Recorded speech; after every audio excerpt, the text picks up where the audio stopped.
नमस्कार दोस्तों, मैं पीयूष सिंह गहरवार आप सभी का स्वागत करता हूं अपने YouTube channel Balaji programming academy.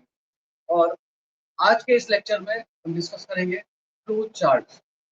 Right, how to create flow charts. Flow chart में बनाना कैसे।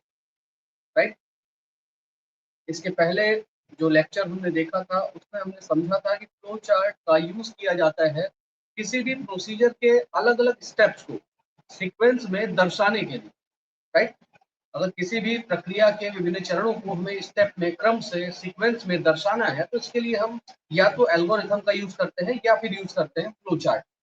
ऑलराइट, अब आइए देखते हैं कि कुछ एरिथमेटिक ऑपरेशंस, कुछ मैथमेटिक ऑपरेशंस का यदि हमें फ्लो चार्ट क्रिएट करना है तो उसका तरीका क्या होगा। सबसे पहले एकदम सिंपल सा फ्लो चार्ट हम बनाएंगे, दो नंबर जोड़ने। राइट, समेशन के लिए फ्लो चार्ट बनाना है, पर फ्लो चार्ट बनाए इसके पहले हम एक और महत्वपूर्ण चीज जानेंगे कि फ्लो चार्ट में कौन कौन से डायग्राम्स, कौन कौन से फिगर्स का यूज किया जाता है। ऑलराइट, तो आइए देखते हैं फ्लो चार्ट के लिए कुछ जो आवश्यक फिगर्स हैं। सबसे पहला है Oval box. Right, Oval box का यूज किया जाता है केवल दो जगह, या तो स्टार्ट या तो स्टॉप। राइट, स्टार्ट और स्टॉप के लिए यूज करते हैं हम ओवल बॉक्स का, स्टार्ट एंड स्टॉप। ऑलराइट, इसके अलावा अगला जो फिगर है वो होता है कुछ ऐसा, रेक्टेंगुलर शेप। राइट, इसे कहा जाता है प्रोसेस बॉक्स। ये प्रोसेस बॉक्स कहलाता है जब भी कोई भी प्रोसेस परफॉर्म की जाती है अपने किसी भी स्टेप में, वहां पर हम यूज करते हैं प्रोसेस बॉक्स। ऑलराइट, इसके बाद एक अगला बॉक्स भी होता है जो हम जिसे पैरेललोग्राम भी कहते हैं या समानांतर चतुर्भुज भी इसे कहा जाता है।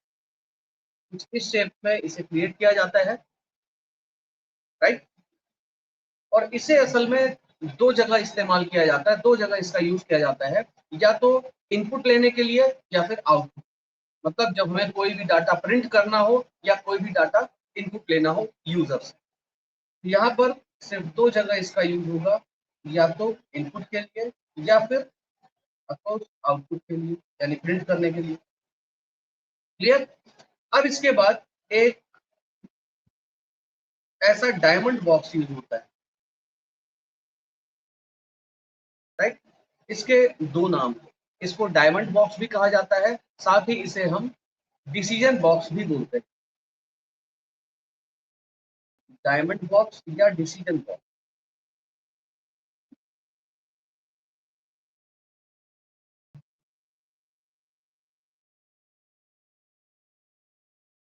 अब बात आती है इसका यूज कहाँ पर होता है, कब इसे हम फ्लो चार्ट में यूज करेंगे। इसका यूज किया जाता है फ्लो चार्ट में जब हमें अपने फ्लो चार्ट में कोई कंडीशन अप्लाई करनी हो। कंडीशन मतलब जब हमारे पास दो रास्ते हो किसी भी काम को करने के, कि अगर ऐसा है तो ये काम करो, ऐसा नहीं है तो ये काम करो। राइट, जब हमारे पास दो ऑप्शन होते हैं कंडीशन के आधार पर, ठीक है, कंडीशन के सही या गलत होने पर हमें दो अलग अलग काम करने हो, तब ऐसी सिचुएशन में हम फ्लो चार्ट में डायमंड बॉक्स का यूज करेंगे। ऑलराइट, अब आइए आगे चलते हैं। आगे एक और फिगर होता है, ये छोटा सा सर्कल। राइट, इस सर्कल का यूज किया जाता है असल में कनेक्ट करने के लिए। इसको कनेक्टर कहा भी जाता है, कनेक्टर। राइट, अब बात आती है कि इसका यूज हम कब करते हैं। इसका यूज किया जाता है जब हम ऐसा कोई फ्लो चार्ट बनाते हैं जो काफी बड़ा फ्लो चार्ट, मतलब काफी बड़ी प्रोसेस के लिए हम फ्लो चार्ट बना रहे हैं, और हमारा फ्लो चार्ट एक पेपर ऑन पेपर यदि हम बना रहे हैं तो एक पेपर पर कंप्लीट नहीं हो पा रहा। ठीक है, सपोज मान लेते हैं यहाँ पर ये हमारा पेपर है। अब यहाँ पर हमने फ्लो चार्ट बनाना शुरू किया, फ्लो चार्ट बनाना शुरू किया, बनाते गए, सारे स्टेप्स हमने यहाँ पर लिखे। अब लिखने के बाद यहाँ पर हमारा पेपर हो गया। हम अब यहाँ पर हम क्या करेंगे, यहाँ पर हमने एक ये छोटा सा सर्किल बना। राइट, और इसके बाद अगले पेज पर जाकर के यही सर्कल फिर से बनाकर इसी फ्लो चार्ट को हम आगे कंटिन्यू कर सकते क्लियर? इसका मतलब ये हुआ कि ये फ्लो चार्ट ये आपस में जुड़ा हुआ है, राइट? ये दोनों को कनेक्ट करने का काम करता है, इसलिए इसको हम कहते हैं कनेक्टर। इसके अलावा ये एरोज यूज किए जाते हैं फ्लो चार्ट में चारों दिशाओं में, right? Up down left right. Clear? तो असल में ये एरो क्या बताते हैं, एरो देख करके हम क्या समझते हैं, जब हम फ्लो चार्ट कोई भी देखते हैं तो एरो देख करके हमें क्या समझ में आता है कि जो प्रोसेस चल रही है, जो ऑपरेशन परफॉर्म हो रहे हैं, जो सीक्वेंस, जो स्टेप्स लिखे जा रहे हैं, वो किस फ्लो में, किस सीक्वेंस में लिखे जा रहे हैं, किस ओर, ठीक है? प्रोसेस किस दिशा में जा रही है, किस डायरेक्शन में, किस फ्लो में जा रही है, ये पता चलता है हमें एरोज देखकर। यहाँ पर जो एरोज होते हैं, एरोज का काम असल में क्या होता है, ये बताते हैं फ्लो ऑफ प्रोसेस।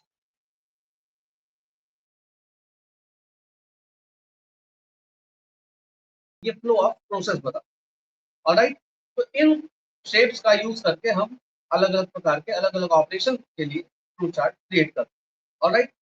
तो अब इसके बाद हम आइए देखते हैं, अगर दो नंबर ऐड करने के लिए फ्लो चार्ट बनाना है तो उसका तरीका क्या, किस तरह से फ्लो चार्ट बनाते हैं।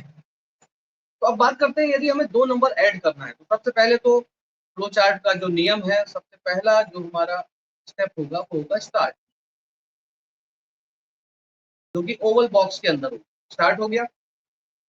अब इसके बाद जो अगला स्टेप होगा वो हमारा क्या होगा, अब हमें चाहिए दो नंबर, हमें दो नंबर ऐड करने हैं, और दो नंबर ऐड हम तब करेंगे जब हमारे पास दो नंबर आएंगे। दो नंबर हमें कौन देगा? ऑफकोर्स सामने जो भी है यूजर, वो देगा। अगर हम कंप्यूटर के हिसाब से बात करें तो अगर आपको कहा जाए कि दो नंबर ऐड करके बताओ, तो आपका सबसे पहला क्वेश्चन होगा कि दो नंबर कौन से, राइट? आप सामने वाले से दो नंबर मांगेंगे, जब वो दो नंबर देगा तब आप उसे ऐड करेंगे, राइट? तो अभी आपको चाहिए दो नंबर, यानी सबसे पहला काम, पहला स्टेप होगा दो नंबर इनपुट कराना। अब यहाँ इनपुट की बात आई तो इनपुट के लिए कौन सा बॉक्स यूज किया जाता है? पैरेललोग्राम। हमें करने हैं दो नंबर्स इनपुट। नंबर कुछ भी हो सकते हैं, पर जो भी नंबर होंगे उन्हें हम दो अलग अलग वेरिएबल्स में रख देते हैं, इनपुट ए बी, राइट? ए और बी के अंदर हमने उन दोनों नंबर्स को स्टोर कर लिया और ये बना दिया पैरेललोग्राम, क्योंकि इनपुट हमेशा समानांतर चतुर्भुज यानी पैरेललोग्राम के अंदर होता है। अब हमें दो नंबर मिल चुके हैं, अगला स्टेप क्या होगा? उन दोनों नंबर को हमें ऐड करना है। यहाँ पर हमने लिखा, दो नंबर को ऐड करने की प्रक्रिया को हम क्या बोलेंगे? प्रोसेस। यहाँ पर एक प्रोसेस हो रही है, दो नंबर को जोड़ा जा रहा है और उसको सी में, तीसरे वेरिएबल में रखा जा रहा है, राइट? चूंकि ये एक प्रोसेस है तो इसे हम रखेंगे प्रोसेस बॉक्स के अंदर। ये बन गया आपका प्रोसेस बॉक्स, राइट? और जैसे ही ये प्रोसेस कंप्लीट हुई, यानी कि ए और बी दोनों जुड़ करके सी में आकर के स्टोर होंगे, तो आपको सी में रिजल्ट मिल जाएगा। अब इस सी की वैल्यू को, सी में जो वैल्यू प्राप्त हुई है हमें दोनों को जोड़ने के बाद, उस वैल्यू को हमें प्रिंट कर देना है, ताकि सामने यूजर देख सके कि दोनों नंबर का रिजल्ट क्या है, राइट? अब यहाँ पर बारी आती है सी की वैल्यू को प्रिंट करने की, तो यहाँ पर हमने लिख दिया प्रिंट सी, प्रिंट सी, ऑलराइट?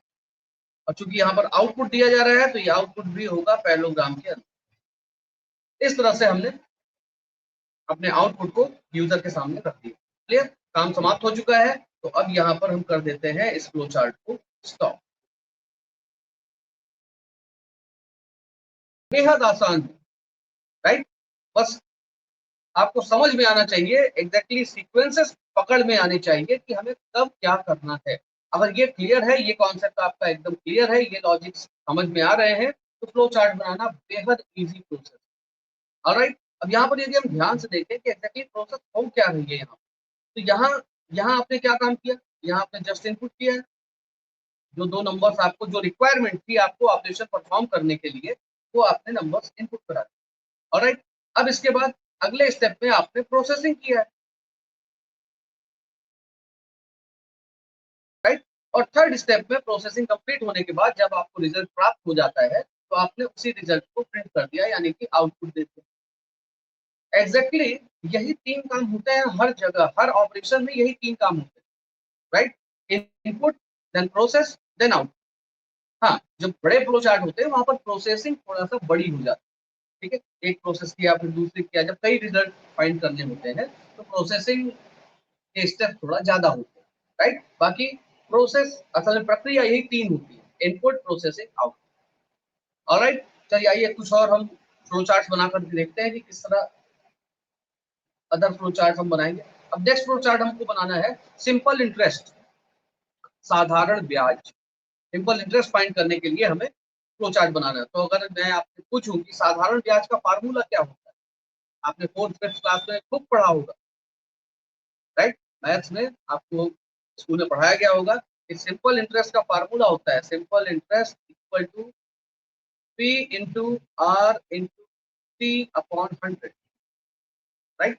यहाँ P for principal, R for rate, T for time. अब हिंदी में बात करें तो साधारण ब्याज, सिंपल इंटरेस्ट को हम क्या बोलते हैं, साधारण ब्याज, इक्वल टू मूलधन गुणे दर गुणे समय बटे 100। ये होता था फार्मूला। यहाँ असल में इंग्लिश में मूलधन को ही बोलते हैं प्रिंसिपल, दर यानी रेट, समय time, right, P R T. Clear. अगर हमें मूलधन, दर और समय, प्रिंसिपल, रेट और टाइम ये पता चल जाए, ये मालूम हो जाए, तो हम साधारण ब्याज निकाल सकते हैं। फार्मूला हमारे सामने, राइट। इसका फ्लो चार्ट हम बनाएंगे, कैसे बने। यहाँ पर सबसे पहले हमने स्टार्ट किया अपना flow chart, right. Flow chart start हुआ। सबसे पहला काम क्या होगा हमारा, क्या होना चाहिए, हमें सबसे पहले चाहिए मूलधन, दर और समय। जैसे पिछले वाले फ्लो चार्ट पे हमने ए और बी इनपुट कराया था, इस बार हम इनपुट कराने वाले हैं मूलधन, दर, समय, प्रिंसिपल, रेट एंड टाइम, तीन, राइट। तो तीन वेरिएबल में हम ये तीनों जिन डाटा की हमें आवश्यकता है ये तीनों इनपुट करा लेंगे, पी आर टी, राइट। अब यहाँ कोई जरूरी नहीं है कि प्रिंसिपल, पी से प्रिंसिपल, आर से रेट, टी से टाइम होता है, तो यहाँ पर जो वेरिएबल हमने लिए हैं पी आर टी ही लेना पड़ेगा, ऐसा कोई कंपल्सन नहीं है, कोई आवश्यकता नहीं है ऐसे। यहाँ पर आप एबीसी भी ले सकते हैं, पी क्यू आर ले सकते हैं, जो मर्जी हो वो वेरिएबल का आप नाम ले सकते हैं। यहाँ पर क्योंकि पी फॉर प्रिंसिपल होता है, आर फॉर रेट होता है, टी फॉर टाइम होता है, तो मैच करने के लिए हमने पीआरटी ले लिया है, बस ऐसा कोई बंधन नहीं है। तो यहाँ पर इनपुट पीआरटी करते ही हमें तीनों चीजें प्राप्त हो गई, राइट। तीनों डाटा हमें मिल चुका है, मूलधन, दर और समय। अब हमें क्या करना है, जस्ट फार्मूला फिट कर देना। फार्मूला ये आपके सामने लिखा हुआ है, यही फार्मूला आपको रख देना है अपने फ्लो चार्ट, राइट। चलिए रख देते हैं। यहाँ पर हमने लिख दिया S equal to P into are into T, right, upon 100। ये बन गया आपका फार्मूला प्रोसेस बॉक्स के अंदर, राइट। और जैसे ही इस फार्मूले को सॉल्व किया जाएगा, जैसे ये प्रोसेस कंप्लीट होगी, तो आपका जो रिजल्ट है, जो सिंपल इंटरेस्ट है, वो एस वेरिएबल में आकर के स्टोर हो जाएगा। अब उसी को आपको प्रिंट कर देना, यहाँ पर आपने उठा करके इसे कर दिया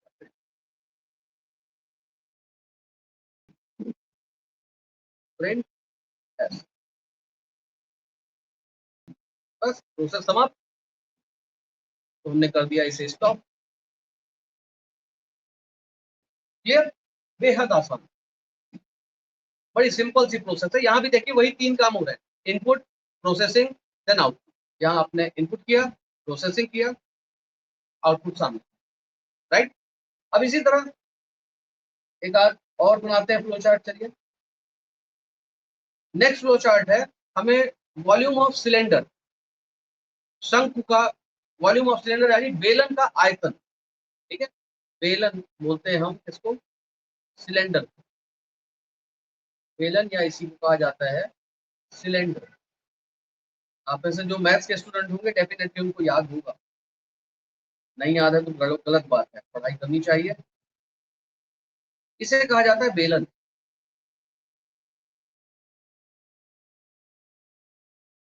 ये बेलन कहलाता है, ठीक है। बेलन की एक फिक्स रेडियस होती है, रेडियस यानी त्रिज्या, और एक हाइट होती है, और इसी हाइट और रेडियस, त्रिज्या और ऊंचाई, इसी के आधार पर बेलन का आयतन यानी कि सिलेंडर का वॉल्यूम निकाला जाता है। अगर हम सिलेंडर के वॉल्यूम के फार्मूले की बात करें, फार्मूला क्या होता है, volume of cylinder equal to pi r square h, ये होता है फार्मूला, राइट। अब इस फार्मूले को इस तरह से तो हम लिखेंगे नहीं, जाहिर सी बात। अगर हम इसे थोड़ा सा सिंप्लीफाई करें तो पाई की वैल्यू क्या होती है 22/7, राइट।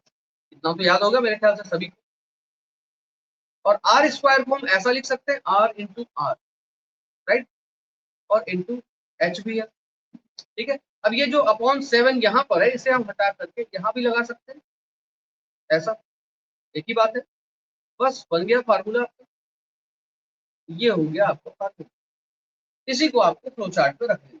हाँ, लेकिन फार्मूला रखने के पहले आपको दो दो डाटा इनपुट भी कराने होंगे। कौन कौन से? रेडियस और हाइट, राइट। बेलन की त्रिज्या और बेलन की ऊंचाई। जब ये दोनों डाटा आपके पास होंगे तो आप ये फार्मूला रख करके उस डाटा से बेलन का आयतन प्राप्त कर सकते हैं, राइट। चलिए देखते हैं इसका एग्जैक्टली हम किस तरह से बनाएंगे फ्लो चार्ट, राइट। ये हमने प्रोसेस को किया स्टार्ट। देन सबसे पहला काम क्या बताया था मैंने, दो डाटा हमें चाहिए, रेडियस और हाइट। यहाँ पर हमने इनपुट करा लिया रेडियस और हाइट, इनपुट आर एच। इस तरह से हमको त्रिज्या और ऊंचाई प्राप्त हो गई है बेलन की। अब जस्ट हमें फार्मूला फिट कर देना, इनपुट का काम हो चुका है, फार्मूला हमारे सामने लिखा हुआ है, ये रहा हमारा फार्मूला। फार्मूला क्या बोल रहा है, v equal to 22 into are into h, right, upon 7। ये हो गया हमारा formula, right. Process complete. We we variable के अंदर आपको मिल जाएगा वॉल्यूम ऑफ सिलेंडर, बस उसे उठा करके कर देना है प्रिंट।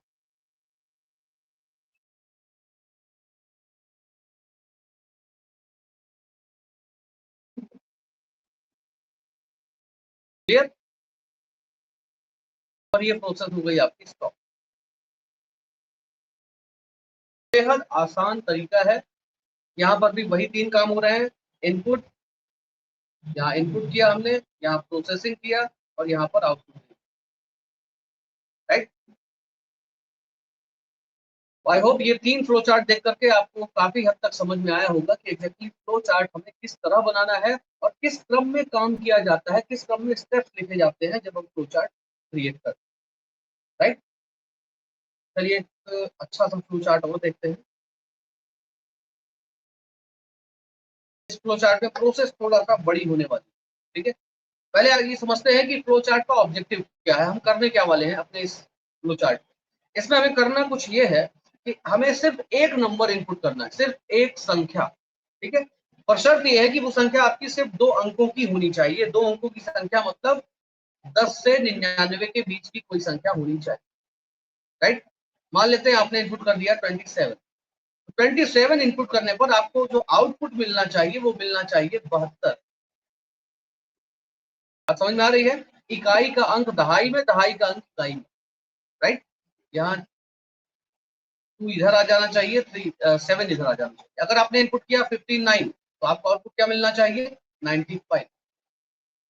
यानी यूनिट पोजीशन की डिजिट 10th पे आनी चाहिए, 10th पोजीशन की डिजिट यूनिट पे आनी चाहिए, ठीक है। इकाई दहाई में, दहाई इकाई।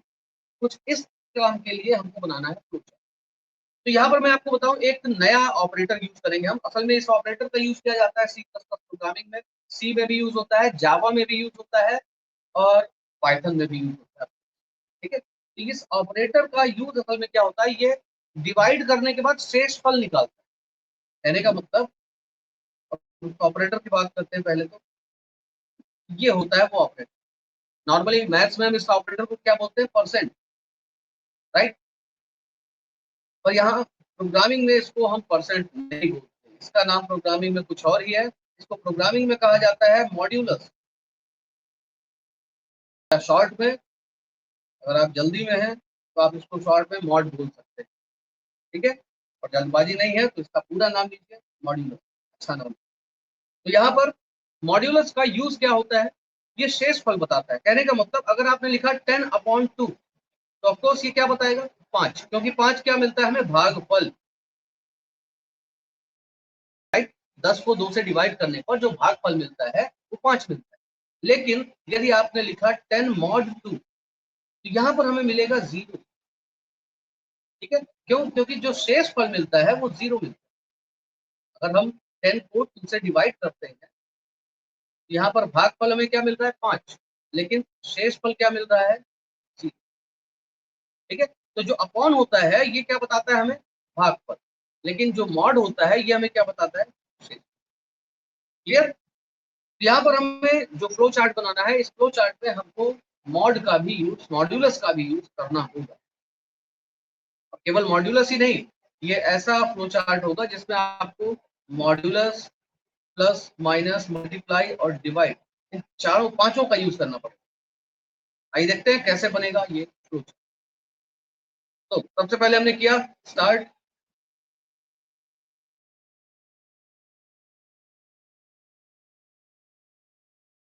स्टार्ट करते ही सबसे पहला जो अपना काम है, जैसे कि मैंने बताया था कि आपको 2 अंकों की एक संख्या इनपुट करानी होगी, तो यहाँ पर हमने ए वेरिएबल के अंदर इनपुट करा लिया 2 अंकों की एक संख्या, input A.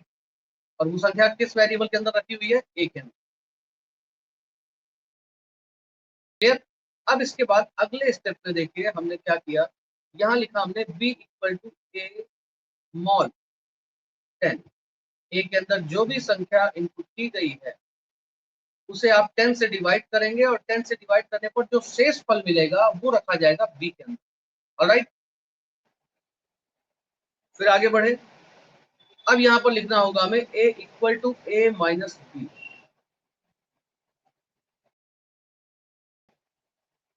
a equal to a minus b. अब इसके बाद हमने लिखा a equal to a upon b, a upon 10, a equal to a upon 10। इसके बाद हमने लिखा b equal to b into 10 plus. Alright, और ये लिखते ही आपको b के अंदर प्राप्त हो जाएगा रिजल्ट, यानी कि वो संख्या जो दोनों नंबर, जो हमारा रिजल्ट हो, दोनों डिजिट को पलटने के बाद जो भी नंबर प्राप्त होगा वो आपको बी के अंदर मिल जाएगा, और उसे हम कर देंगे प्रिंट। ऑलराइट, और इसके बाद हो जाएगी प्रोसेस हमारी स्टॉप। अब आइए इसको एक बार हम एक एग्जांपल लेकर चेक करते हैं कि क्या ये जो सारे स्टेप्स लिखे हुए हैं ये हमारी संख्या को, संख्या के डिजिट्स को इंटरचेंज कर पा रहे हैं, पलट पा रहे हैं। जैसा कि हमने डिस्कस किया कि इकाई दहाई में और दहाई इकाई में आने वाला है, क्या ये सारे स्टेप्स इस काम को करेंगे? Let's check. हम मान लेते हैं इनपुट ए लिखा हुआ है, यहाँ पर ए के अंदर सपोज हमने इनपुट करा दिया एक संख्या 57। ऑलराइट, ये 57 किसकी वैल्यू हो गई? ए की।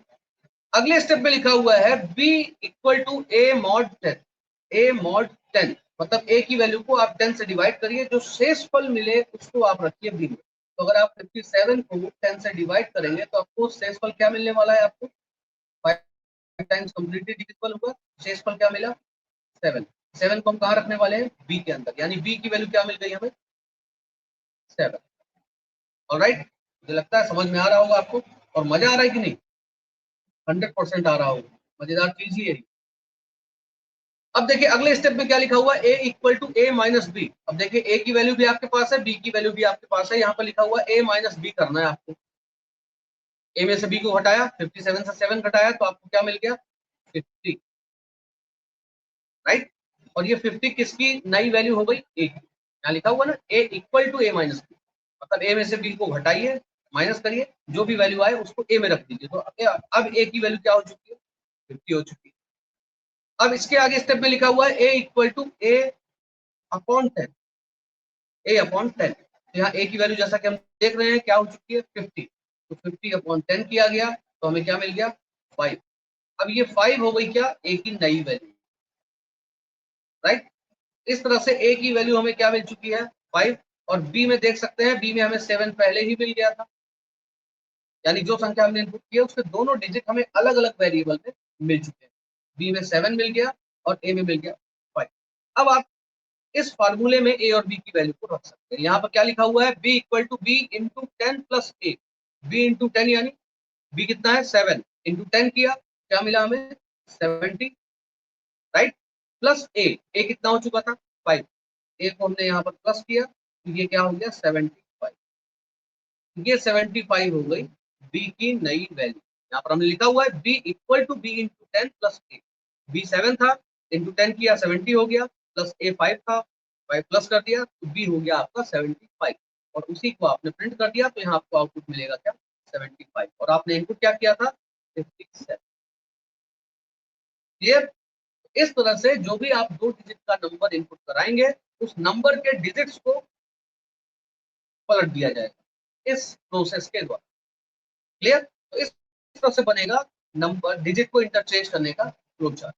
आई होप ये 3-4 फ्लो चार्ट देख करके आपको क्लियर हुआ होगा, प्रोसेस समझ में आई होगी, और किस तरह से एग्जैक्टली हमें फ्लो चार्ट बनाना है अब आपके लिए आसान हो गया होगा। तो इसको इन चारों फ्लो चार्ट की एक बार ऑन पेपर प्रैक्टिस जरूर करिएगा, और जहां पर भी कोई आपको डाउट होता है तो प्लीज कमेंट सेक्शन में लिख करके जरूर भेजिएगा ताकि मैं उसे अपने नेक्स्ट वीडियो में रिजॉल्व कर सकूं।